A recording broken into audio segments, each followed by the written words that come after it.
Okay. We are recording the interview of Sanchez LaFleur. This interview is being conducted by David Morse and Jennifer Seavey from Wright State University's Veteran Voices Project. This interview is being recorded in his home in Franklin, Ohio. It is 2:40 p.m. on the 23rd of July, 2014. 2016, not 14. Old paperwork. Okay. Starting off, let's go ahead and just start off with when and where you were born. No, I was born August 4th, 1979 in Cleveland, Ohio. Okay. All right. And your parents, what were their occupation at the time? At the time, I wasn't born, so I really don't know. Okay. Well, what were their occupations throughout your youth and growing up? Oh, my father was primarily active duty Navy. When he got out, he did some jet engine work. Okay.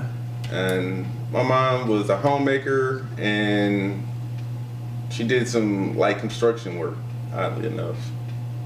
Okay. Did you have any siblings? Yeah, crap load. I have 3 older siblings, 3 little sisters, and 3 little brothers. All right. And did they ever serve?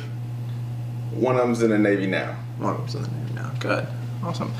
And so what were you doing before you entered the service? Oh, before I entered the service, you know the usual. I did jobs. I did some data entry stuff. Yeah. But kind of sucked. So I wanted to do something different. Right. Okay. My father was Navy, and I figured I can outdo my old man. I'd go Army, because the Air Force wouldn't take me. Air Force didn't take you. So what kind of led you to the Army recruiters?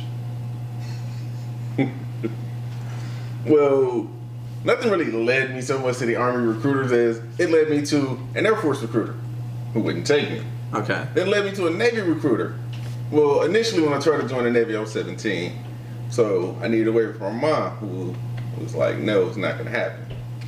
So, you know, I was like, okay. Put it off for a few years. You know, did jobs, worked here and there. Nothing special. Then when I decided to join, I called a Navy recruiter. By that time, things had kind of went a little shaky. So when they asked, hey, you ever done marijuana? I was like, yeah. It was like, once or twice, but you didn't like it, right? I was like, no. Every day for years. All the time. He was like, well, I'm sorry, we can't help you. And our recruiter's like, hey, we can get you a waiver. It's like, okay. That's great. So what time was this exactly when you were talking to recruiters? Oh, it was about 2000, late 2000. Late 2000. Okay, so this was before September 11th. Oh, yeah. Yeah. Okay. Wow. So where were you at exactly when 9/11 happened? Oh. Attacks on 9/11. Actually, on 9/11, Yeah. Fort Hood, Lewis, at a warfighter. Wow. Yeah. I was an E1. Wow. Surrounded by a bunch of generals and majors who were panicking that morning. Because it was like, it's hit the fan, it's hit the fan. I'm just like, I'm pretty calm. Because they're like, what's your thoughts, Private?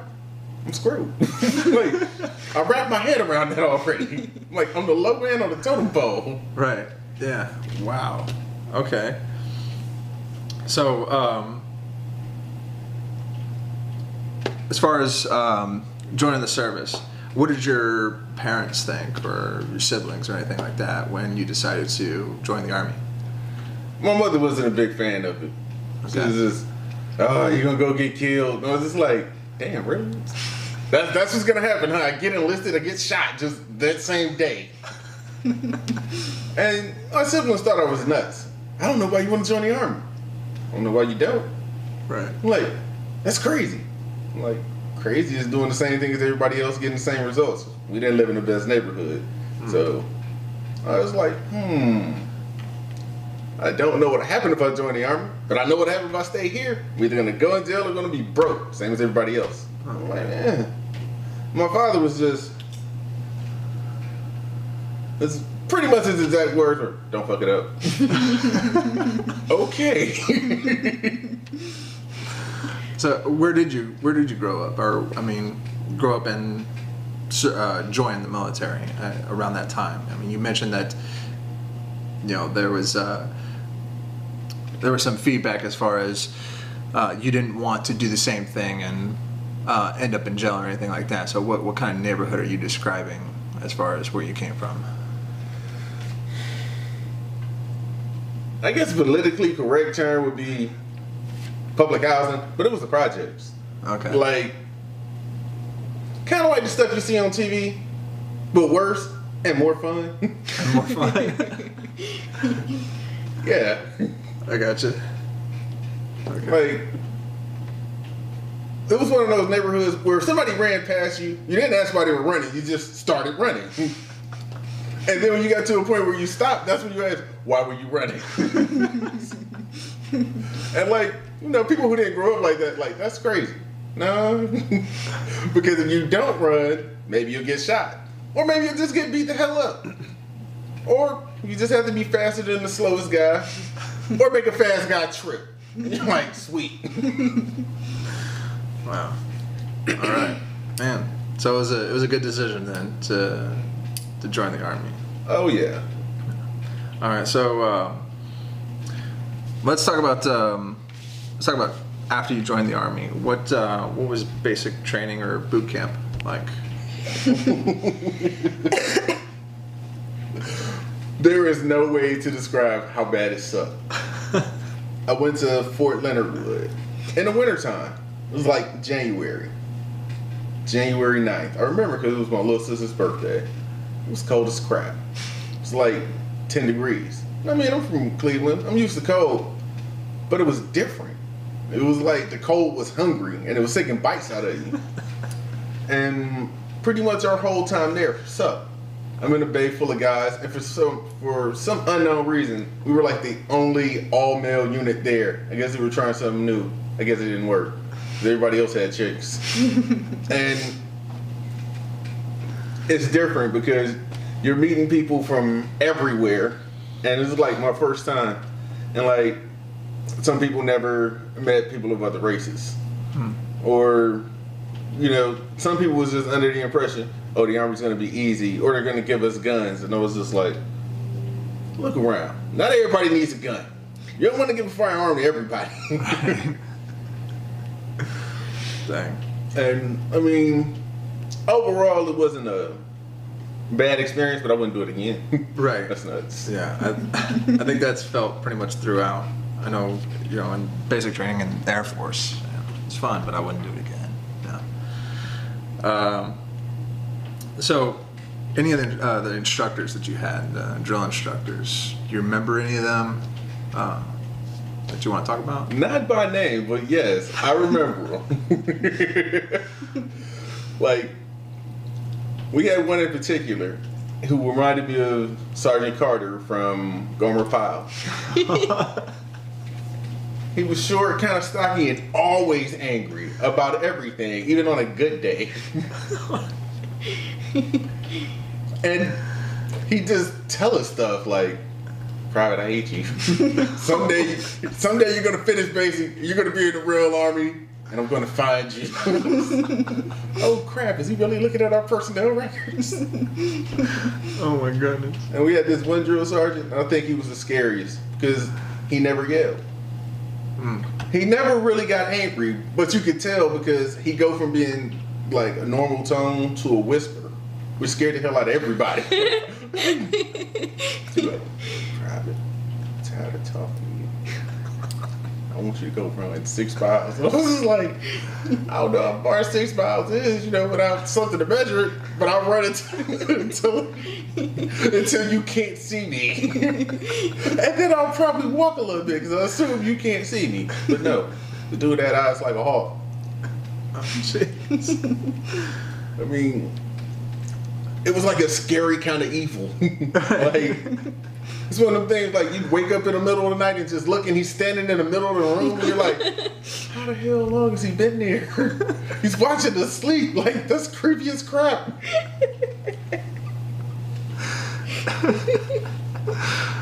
Oh man, that's funny. It's funny now. It wasn't funny. No, I'm sure it wasn't funny then. No. Oh man. So, moving past basic, what ended up being your MOS? My first MOS was 31 Romeo. Okay, which is? It was like a radio guy. We ran phone lines. We did like USG. It sucked. Yeah. I didn't know that at the time because when you talk to a recruiter, it's like it's a good job, and you're like, all right, I'm not gonna question you. I'm gonna trust you because you're a professional. And this is what you do for a living. Damn, I was a sucker. I think every one of us had one of those stories. Yeah, I mean, but my first job was kind of horrible because you're putting up big antennas and everybody's like, careful, the antenna can fall on you and crush you. Radiation can make you sterile. Everything was like a horror story. I'm like, why the hell am I doing this? and like even the older instructors, yeah, this is the same equipment we used at 9. What the hell are we still using it now for? I'm just like, are we trying to save money? Oh my gosh. Okay, so your first, what was your first duty station? Fort Lewis. Fort Lewis. Okay. All right. And what time did you arrive at Fort Lewis? I arrived at Fort Lewis in like June 2001. 2001. Okay. Mm-hmm. All right. Wow. You mentioned that was your first MOS. What was your other ones? My second MOS is 25 Bravo, Information Systems Specialist. That's what I do now on the outside. Okay. Yeah. Now the information specialist. Can you describe that a little more? Oh, that's freaking sweet. We build networks, software engineers, all kinds of, mainly just general IT stuff. Building servers. It's nice because I wanted a job where I wouldn't get my hands dirty. Also, I knew that when I get out, I'd have a job. Because if I got out of my first MOS, really, where am I going to work? A radio station? And only if they got stuff from Vietnam? This job, I was like, the second time, I was like, all right, I'm going to be a little smarter about it. Like, what do I want to do when I get out? Mm-hmm. And I'm like, I want to do IT because I always have a job because everybody needs IT. Sure. And if you don't know what you're doing, nobody knows. You can make stuff up, or you can tell them, hold on, I'm researching that, and you can Google the crap out of it. 90% of it's on Google anyway. Sweet. Tell somebody you're working on the flex capacitor. Yeah. I can't get to my email. Yeah, sir, what happened was the relay went down in Kansas. We're working on it now. And just, what happened? I don't know, I deleted his email. Somebody help me get it back. All right, so how in the world did you transition from your old MOS to your new one? I had a break-in service, got out, my wife, met my wife, we got married, had a daughter, and, I was working regular jobs, and I was just like, my wife and I was talking, and she was like, you ever thought about going back in? I was like, sure, why not? It was just one of those things I threw it around. And ironically enough, what made me change my mind, get serious about it, was a movie, Hotel Rwanda. And a particular scene was when they were at the embassy, and Don Cheadle told the guy, don't get off the phone. He was like, let them know if you get off the phone, he was like, when you get off the phone, you die. And I was just like, damn, nobody should have to beg for their life like that. I was like, that's a load of shit. Dang. And what time was this when you got out the first time? Just give me about a time frame. When you got out, got married, had a kid, and then re-entered. My wife and I got married in 2005. Our daughter was born in 2003. Okay. I really can't even remember when I got out the first time, but it had to be early because I was kind of a dumbass and I stayed in trouble. A lot of trouble. I was real defiant. Yeah. And it was one of those things where I always had an answer for something. Yeah. And it's like my drill sergeant told me in basic, but I didn't pay attention to him at the time. Stop being a dumbass. And when he told me that, my answer was, well, okay. what kind of ass would you like me to be? And then he said, you're a smart ass. And I said, well, then it's better to be a smart ass than a dumb ass. I mean, I ended up doing push-ups for like days after that, but it's one of those things where you don't pick up on the lesson at the time. Right. Yeah. I guess that's how it was the first time. The second time I learned, shut the hell up. If you can't say anything, you can't say the wrong thing.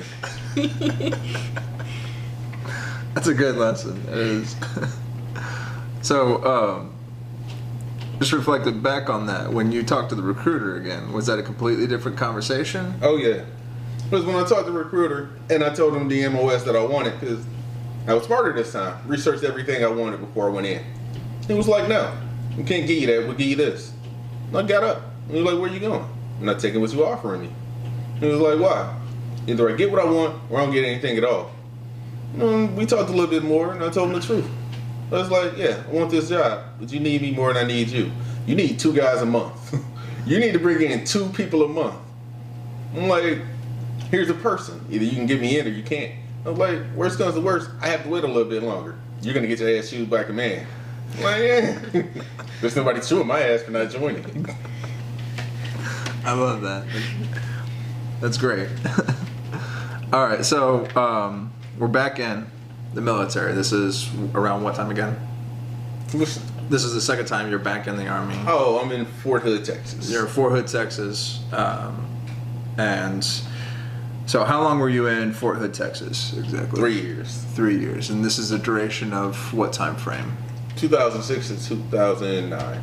2009, okay. And in 2000, during that time, were you ever witness to what was it, the Fort Hood massacre or anything like that happened out there? It happened a little bit after I got out. Right after you got out? Yeah. My wife was still she worked on post on West Fort Hood, and I worked right outside post. Okay. So, and the irony is, like, I got a job working at their main hospital like a few months after that. Wow. Yeah. Okay. So I knew a lot of people who worked on post. I knew a lot of people at the hospital. And I knew a guy who was actually there when the shooting happened. Yeah. But it was one of those things like, damn, it's surreal. And it's one of them things where you're like, this just happened. But it's also one of them things like, it could have been avoided. Because most soldiers let you know they have issues before they do something stupid. They're like, hey, this is my problem, this is my problem. And usually command is like, this is not really a problem. You're just worried about nothing. Like, and you know, the people with the soldiers are just like, oh, such and such is about to snap. You need to pay attention to this. Yeah. Yeah. But it's one of them things where it's brushed off, especially if it's a person who's never had a problem. If you've been a problem, they tend to take you more seriously because they're like, yeah, such and such is crazy as shit. He's gonna do something. But if you've never had a problem, they tend to be like, you're not gonna do anything. You're just venting. No, that's not always the case. Right. Yeah. You almost think it'd be the opposite. Maybe. Yeah. If somebody's saying, I mean, if you got a trouble solver, you're like, I'm doing this and that. All right, we're gonna watch your ass, right, like a hawk. But if you get there somebody who's never got in trouble and they say that, no, we're gonna get you some help, right? Because you're normal, and if something's with you, it's a real issue. Yeah, exactly. At least that's what I would think. All right, so during your time in the service, were you ever deployed? Mm-hmm. What time were you, or during that time, when were you deployed? I was deployed in 2007 with Iraq. With Iraq? Mm-hmm. Okay. So this was... it was like, I think we deployed in like April. And the way our unit did it was, I was in the MI unit, and it was like, they did split rotations. So some people would go for like 6 months. Halfway through that 6 months, they bring another set in. So when that first set finished their 6 months, they go back. So it was like, you know that when you deployed, it was a 6 month stretch. 90 days into your 6 month stretch, they bring in another team. Then you go out, then they bring in another team. So it was like that because they wanted to keep a constant rotation because of the type of unit we were in. Okay. And how was it over there? during the time you were there? At first, it wasn't bad. It was just the constant workload. All right, we're doing IT stuff, maybe 16 hours a day, 7 days a week. It sucks, but once everything's set up, it's smooth sailing. Then the hospital detail kicked in, which for the most part wasn't too bad. It's 12 hours of just sitting there making sure nothing happens until they bring somebody in that something happens to.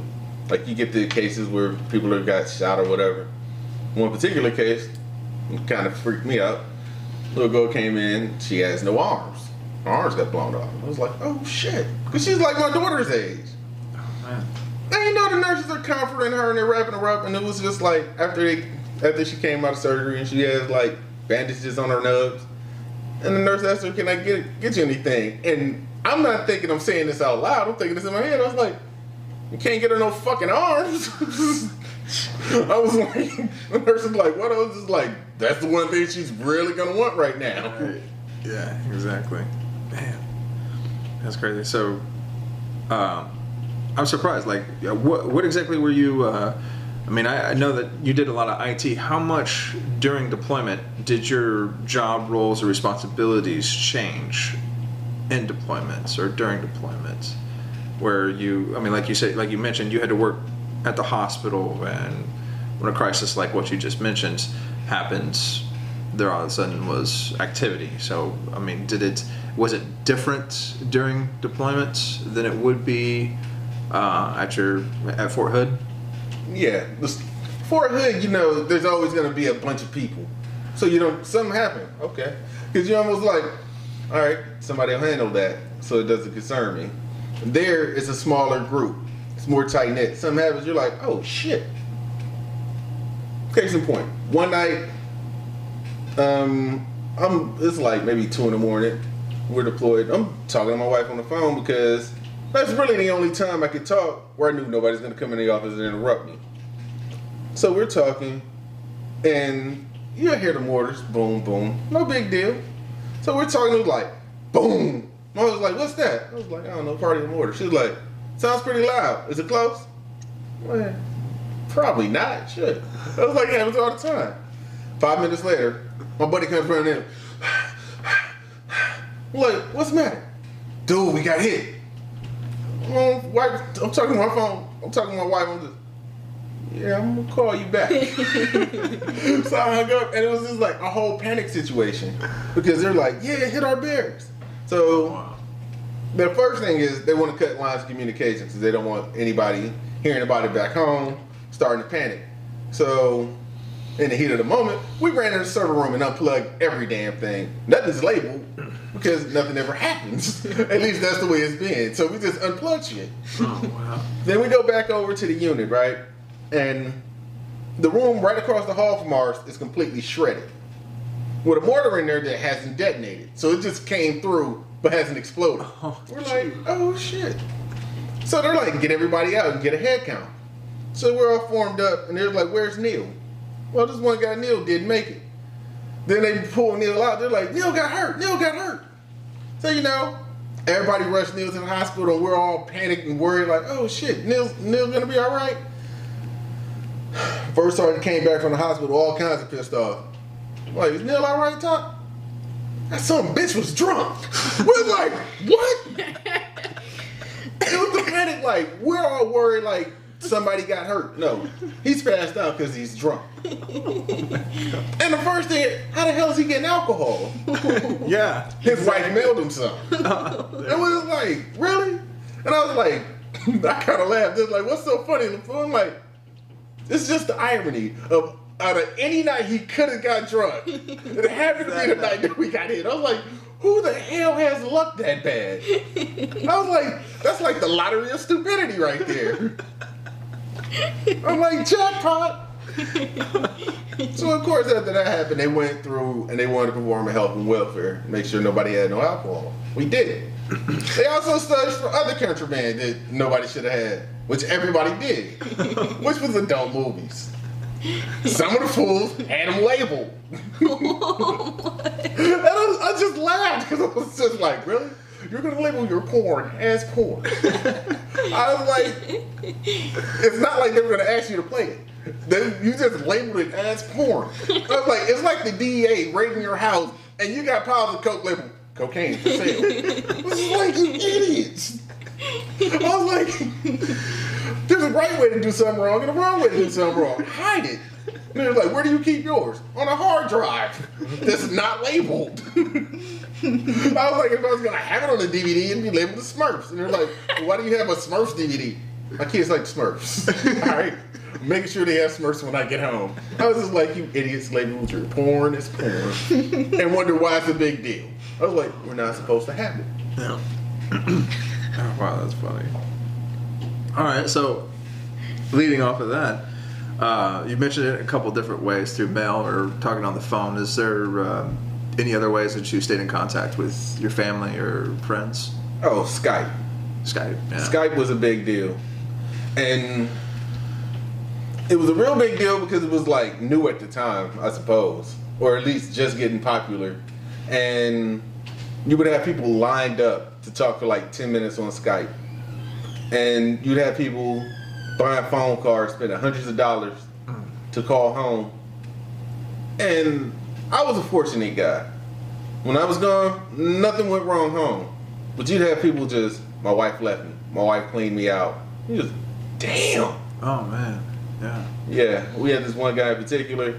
We weren't surprised that his wife left him when he deployed because he treated her like crap. We were surprised what she did when she deployed. She sold the car that he bought her. She sold his truck that his father left him when he died for $20. Oh, and I was just like, damn, that's worse than giving it away. Yeah. And he left her general power of attorney. And he never changed their banking account information, which she did. So she got all of his money every month. Dang. And we were like, yeah, dude, I expected her to leave you. That wouldn't have been a shocker. I'm like, but you're really getting screwed. Yeah. Wow. And I mean, you'd have people who come back, oh, my wife got pregnant when I was gone. And you just, the math don't add up. I'm like, we've been over here 2 months. Yeah, she's a month pregnant. How does that happen? Well, the doctor said, what doctor? The doctor you spoke to or the doctor she told you she went to? Because the math don't add up. I mean, it's one of them things where at first they're your coworkers. They're just people you see every day. When you're deployed, everybody's like brothers and sisters. You see them all the time. You hear their problems. You listen to their problems. They listen to yours. I mean, you become real tight-knit. So if something affects them, it affects you. Sure. And it becomes one of those things where, right or wrong, you're going to be on their side. You back them no matter what. Yeah. Even if you don't like their decisions. You're like, dude, it's stupid, but hell, I got you. Come on. Yeah, absolutely. So, after you deployed, you came back to Fort Hood, and then you got out shortly, or eventually after that point. What'd you do once you got out of the military? Probably my daughter dropping something. Oh, what did you do after you got out of the military? Let's see. Oh, when I got out, I got a job because I got a job doing IT. Because when I was there, when everybody was like, all right, there's nothing going on. When I had free time, I was working on my resume. I would look at jobs and see what they were looking for before I got out. So when I got out, I wasn't scrambling. So I looked for corporations, government jobs. I'm like, well, everybody seems to want this. So even when I was there, I was applying for jobs. And I interviewed for jobs because I didn't care if I got the job. Hell, I had a couple of years before I got out. But I wanted the experience. And that's what I was telling everybody. I was like, don't wait till the last minute. They're like, oh, the Army's going to hook me up when I get out. I'm like, really? Really? I'm like, are you being your own recruiter now? Because you're lying to yourself. I'm like, dude. I was like, nobody hands you anything. They were just like, yeah, but they said. I'm like, yeah, they said. Yeah, they said, right. And they were just like, well, they have to take care of us. I'm like, no, they don't. I was like, they kind of want to keep you ignorant so you stay in. That's why when it's time for you to get out, you hear a lot of people telling me, there ain't no jobs on the outside. You'll be right back in. I'm like, damn, what is this, prison? I'll be back in? Oh my crap. So, like, when I got out, like, maybe a couple of months before a lot of my friends, so I let them know, all right, when you get out, this is what they're looking for. Do this, do that, do this. And some people, they stayed in because the government, you know, the Army, will give you a re-enlistment bonus. They offered me that. Sure. So what I asked them for was something that I knew they couldn't get me, and it was something simple. I was like, I want a cell phone. Army can't get you a cell phone. Why not? It was like, the Army can get you money, you can buy your own cell phone. So why can't the Army just give me a cell phone? The Army's not going to give me something that'll cause you bills. Really? The Army's not going to give me something. I was like, they give me crap all the time I don't want, and then threaten to make me pay for it if I lose it. I was like, then they make me work for ComSec, and they're like, if you lose this, you'll go to jail. Now I'm getting threatened with jail time, but I can't get a cell phone. I'm like, I'm not the smartest guy in the world, but I'm like, it's a $200 cell phone, which I know you're not going to give me, but it's something simple. But if you can't give me something simple, you're not going to give me something complex. So I spent a lot of my time researching jobs, and when I got out, I think, I was on leave. I had like 30 days of leave. So on that 30 days of leave, I really didn't worry about it. I'm like, not going to kill myself getting a job. That last week of leave, I had a job. So I was like, oh, sweet. Cool. So you would say that overall, just within your military career, transitioning from that to civilian, you didn't have any real issues. It seemed to go pretty smooth, or yeah, it went pretty smooth. Because the thing about being in the military is that you meet a lot of different people. You encounter a lot of different personalities, a lot of different thought processes. It helps you with your people skills when you talk with someone, because you have better lines of communication. And I think a lot of the things that a lot of military people went wrong when they got out was they still use military jargon. They use abbreviations for things. People, what the hell is that? Yeah, acronyms. Yeah. You can say an acronym to a vet or to an active duty person, they know what you mean. You say it to a civilian, the hell is it? Say it real. Let me write that down. Just damn. Whereas going into the civilian world, were they pretty receptive of your service in Iraq and everything else? You didn't have any issues with that? Oh, no. Great. It was one of those things, like, when I got out, I was in Texas, so everybody loves a vet, because, like, everybody was a vet. And there was no issue. The company I got out and started work with, they were real, like, most of them were vets. And it was a great company. So it was a good time. And then I switched over to the Army hospital because it was a $14,000 raise. I was like, damn, that's significant. Do I say no? I was like, you idiot, you're not going to say no. So I took that job too. And it was cool because it was an Army hospital. I was a civilian. I got to still work with a lot of active duty people, but I didn't have to do active duty stuff like, hey, we're going on a 6-mile run tomorrow. Sweet. I can see you do it. Just, yeah, it sucks. It sucks. But it was cool because I could understand their issues. And it was nice to hang out. Mm-hmm. And what eventually brought you to Ohio? Oh, a job. A job, yeah. Yeah. Because the hospital, after a while, you know how it is. People quit people before they quit jobs. I like the job, but some of the people started rubbing me the wrong way. And you know, it's usually people you can't do anything about, like management. So I'm just like, no, there's other things out here. Sure. Then I got a call from a recruiter for a job working with DCMA in Columbus. And he offered me pretty much what I was making. And you know, there's no real incentive. So it's like, eh. Then he offered me a little bit more. And I was like, okay, yeah, I consider it. And he was like, yeah, we'll pay you a moving bonus. Done. Yeah, exactly. So I was like, sweet, you're going to pay for the move? I'll move. So moved up here, got a place in Columbus. And the DCMA, everybody was real cool. Like, there were less vets than there were I worked with less vets there than I did in Texas. Mm-hmm. But everybody seemed more friendly, ironically enough, in the north. I guess because when there's a strong concentration of military, they tend to still act like they're military. Right. Whereas when I got to DCMA, everybody was like, I'm like, hey, I need to go to the bathroom. You don't need to tell us you're going to the bathroom. Just go. It's like, you know, if it's something like, hey, I need to go home for the day, there's like, yeah, it's nice if you let somebody know. I was like, well, that's good to know. Because even when I was a civilian working at an army hospital, where are you going? To the bathroom. Have you told anybody? What if something happens? If something happens in the bathroom, I definitely don't want to tell nobody. I mean, it was real nice. Then I switched from DCMA into the job that I have now, which is with DISA. And the biggest difference is with DISA, I'm in a room where I can't have a phone, which kind of annoys me. Because, you know, every now and then I just want to send my wife a text message like, how you doing? Right, like, yeah. I can't. Oh. All right, so I guess just kind of wrapping this up. The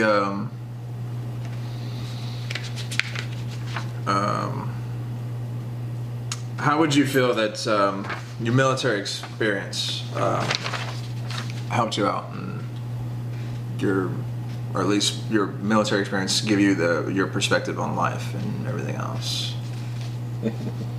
It's real interesting.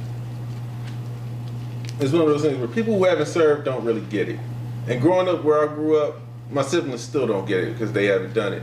It's like, my mother gave us a lot of freedom when we were kids.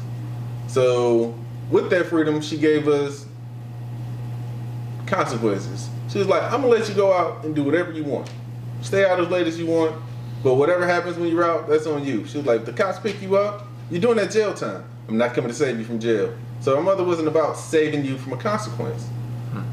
But at the same time, there was no real discipline, like, get your ass in here at this time. Her thing was, stay out of trouble, make it to school. Okay, I can do that. I can come home at 5 in the morning, I gotta be at school at 7. And it wasn't an issue, oddly enough. Wow. And for me and my brothers, it was one of those things where you were either gonna get in too much trouble or you weren't gonna get in any. Or there's a fair amount. You knew where to draw a line, like, yeah, that's a red flag. Like, let's stay out late and hang out. Okay, let's do that. Now let's go rob this store. Y'all can do that. I'll wait over here. You gonna tell us if the police coming? That would make me an accomplice. I can watch. I was like, hell, I'm even go one step better and advise you not to do it. But I'm not gonna get involved. Right. And it was like, when I joined the military, it was one of those things where I know I needed a foot in my ass. Yeah. So I had to go find somebody to put a foot in my ass. And then the drill sergeant went a little too far with the foot in my ass.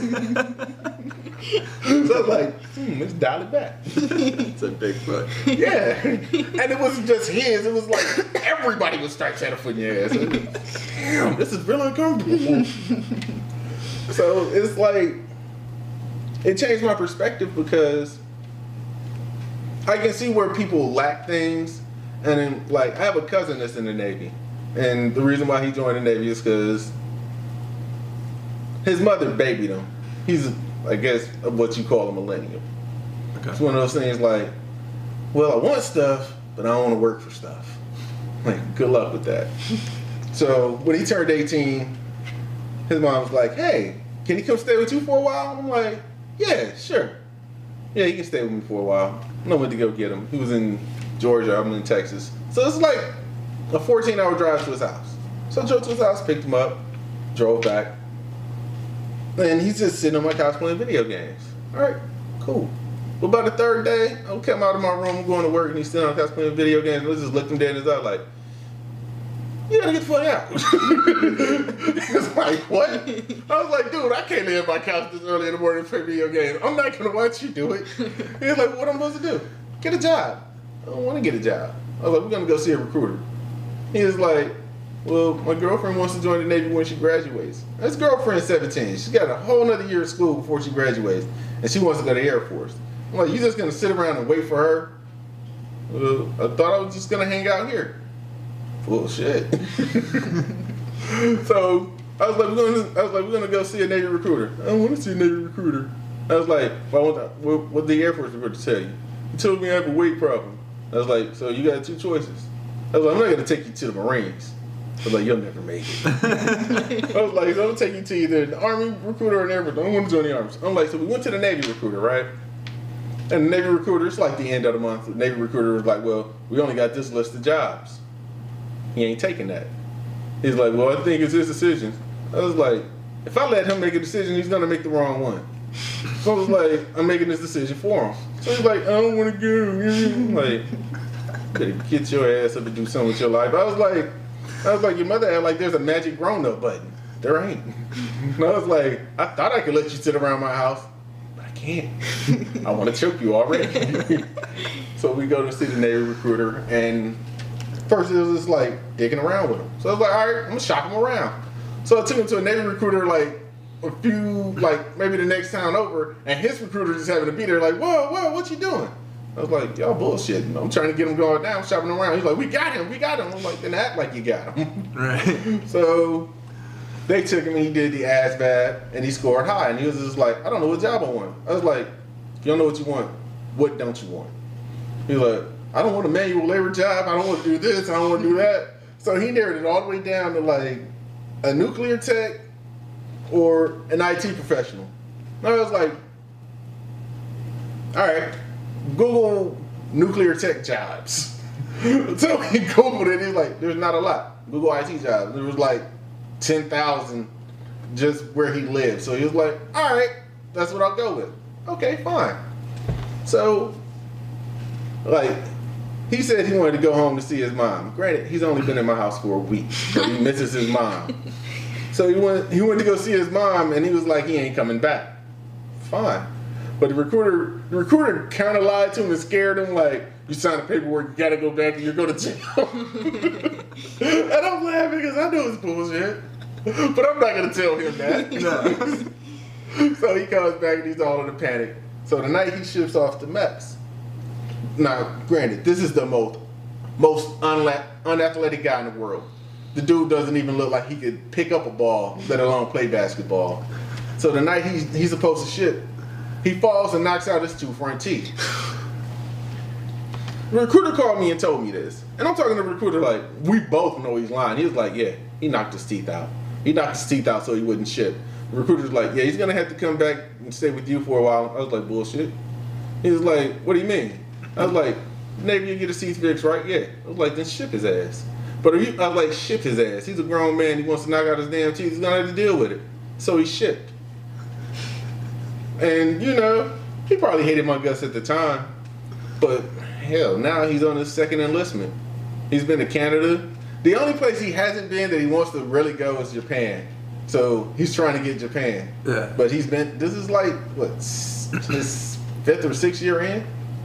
That's great. Yeah. That's awesome. I mean, it's one of those things, like, if I gave you the option, you wouldn't have done anything with your life. I was like, I'd rather you hate me and make something of yourself than love me and do nothing. Right. So that's kind of the perspective that the military is giving me. I can make you do a good job, but I can't make you want to do a good job. So, yeah, I could have kicked his ass and made him go get a Walmart job.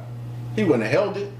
I was like, I wanted you to go someplace where you have to get up, you have to be responsible, you have to pay your bills on time, and it's a job that you can't damn quit. You can't just say, yo, I don't want to do this no more, I'm out. Like, right. Yeah, you out in 3.5 more years, damn it. You better get your ass back in there and do your job. So I was like, it doesn't give you the option of being a quitter. I mean, what you do when you get out is on you. But while you're in, there's no, yeah, I'm going to call in today. Yeah, right. If you're going to be sick, you're going to have to show up and be like, look, I'm throwing up in a bucket, I'm sick. The only time they excuse you from that is like explosive diarrhea. Because nobody ever wants proof for that. Take your word, is it? Yeah. Okay, stay home. All right. So is there a message you'd like to leave for future generations? Yeah, this is going to the Library of Congress and everything, so. Don't be scared, to serve your country. Everybody's not a patriot. Everybody's not doing it for the love of their country, but you do love your family. You do love yourself. And by taking care of yourself, you're taking care of your country. And go in with a plan. I mean, you could injure yourself and be out on the streets. And I mean, your country loves you, but nobody's gonna feed you. I mean, go in and work it like it's a plan. Have a goal. If your goal is in 10 years, I wanna work at this company, or I wanna work for Google, the military can help you get there. They're not gonna, okay, you're getting out, here's a job at Google. But there's steps to prepare you for that. And I mean, you gotta be mindful. If you take care of yourself, inadvertently, you're taking care of everybody around you. People think it's a selfish attitude to be like, I'm looking out for number one. By you looking out for number one, you're looking out for all the number ones around you. You're looking out for your buddy on your left and right. You're looking out for that vet. You're looking out for that future soldier. And I mean, yeah, you can keep that selfish attitude, but you just helped everybody out. Nobody has any complaints about that. They're never gonna say, oh, well, my dad's sacrifice helped me get into college. Or my drill sergeant being mean taught me discipline, which is why now I have a 6-figure salary. Right. You can always trace it back. And I think that's what future generations need. I mean, because if you give somebody an option, they always choose the wrong. If your drill sergeant gave you the option to sleep in late or to get up early and go do PT and come make a uniform on Sunday and make sure everything's ready for the week, you're like, nah, I don't sleep in late. And I don't want America to be one of those I'll sleep in late countries. Right. Exactly. All right. Is there anything else that you want to cover, or that we haven't covered? I don't think there is. All right. Well, thank you very much, and thank you for your service. Thank you for your service. Right, click the